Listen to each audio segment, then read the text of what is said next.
A ഗുണം B എന്നാൽ A ബിയുടെ മകളാണ്. എ പ്ലസ് ബി എന്നാൽ എ ബിയുടെ ഭർത്താവാണ്. എ മൈനസ് ബി എന്നാൽ എ ബിയുടെ സഹോദരിയാണ്. എങ്കിൽ P plus Q minus R ഗുണം എസ് എന്നതിനെ സംബന്ധിച്ച് ശരിയായത് ഏത്? ഇവിടെ 4 പ്രസ്താവനകൾ നൽകിയിട്ടുണ്ട്. ഇതിലേത് പ്രസ്താവനയാണ് ശരിയായത് എന്ന് നമുക്ക് കണ്ടുപിടിക്കണം.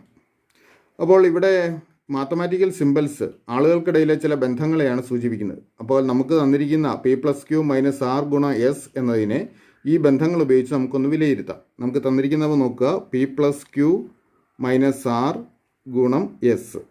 നമ്മൾ ഇതിൻ്റെ വലത്തെ അറ്റത്തുനിന്ന് തുടങ്ങുന്നു. അതായത് ആർ ഗുണം എസ്. അതിൻ്റെ അർത്ഥം എന്താണ് നോക്കുക. എ ഗുണം ബി എന്നാൽ എ ബിയുടെ മകളാണ്. അപ്പോൾ ആർ ഗുണം എസിൻ്റെ അർത്ഥം ആർ എസിൻ്റെ മകളാണ്. ആർ എസിൻ്റെ മകളാണ്. ഇനി അടുത്തത് നോക്കുക. ക്യൂ മൈനസ് ആർ എന്നാണ് പറയുന്നത്. Q minus R. A minus ബിയുടെ അർത്ഥം എന്താണ്? എ ബിയുടെ സഹോദരിയാണ്.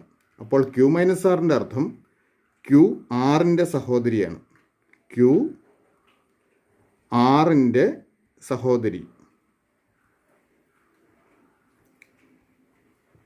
അപ്പോൾ ഈ രണ്ട് കാര്യങ്ങൾ ഒന്നിച്ച് യോജിപ്പിക്കുമ്പോൾ ആർ എസിൻ്റെ മകളാണ്, ക്യൂ ആറിൻ്റെ സഹോദരിയാണ്. അതിൻ്റെ അർത്ഥം എന്താണ്? എസിൻ്റെ തന്നെ മറ്റൊരു മകളായിരിക്കും ക്യൂ. അപ്പോൾ ഇതിൻ്റെ അർത്ഥം എസിൻ്റെ മകളാണ് ക്യൂ എന്ന് കിട്ടും. എസിൻ്റെ മകളാണ് ക്യൂ. ഇനി ആദ്യ ഭാഗം നോക്കുക. P plus Q. A plus ബിയുടെ അർത്ഥം എ ബിയുടെ ഭർത്താവാണെന്നാണ്. അപ്പോൾ പി പ്ലസ് ക്യൂവിൻ്റെ അർത്ഥം ക്യൂവിൻ്റെ ഭർത്താവാണ് പി, അല്ലെങ്കിൽ പി ക്യൂവിൻ്റെ ഭർത്താവ്.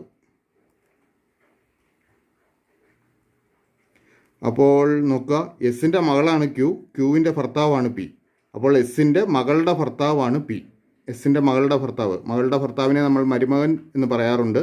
അതുകൊണ്ട് എസിൻ്റെ മരുമകനാണ് പി എന്ന് പറയാം. അപ്പോൾ ഇതിനകത്ത് ശരിയായത് പി എസിൻ്റെ മരുമകനാണ് എന്നുള്ള പ്രസ്താവനയാണ്. ശരി ഉത്തരം ഓപ്ഷൻ ഡി, പി എസിൻ്റെ മരുമകനാണ്.